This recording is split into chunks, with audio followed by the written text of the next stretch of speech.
伫咧鹿港有一栋高显型的旧厝，估价伫咧1973年，甲大河洋楼设置鹿港民俗博物馆开放互民众参观，展览着6000多件对清朝时代到民国初期的生活用品、宗教礼俗文物等等，也透过这个民俗文物，互民众了解到台湾早期的生活模样。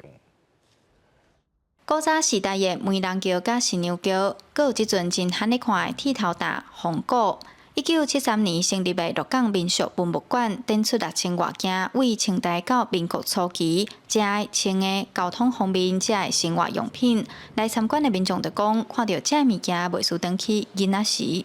这物件应该是讲我细汉拢有看过啊，有一部分啦，没有全部，但是我就是觉得看起来很有那个囡仔时代迄个回忆就对啊。我感觉内底展览的物件真有艺术，啊嘛真有意义，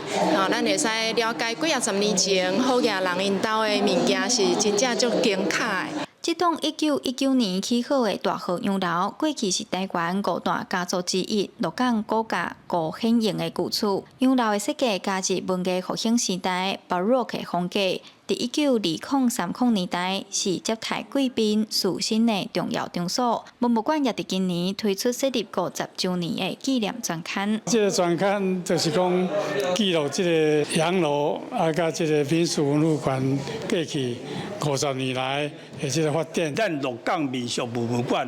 所收集的文物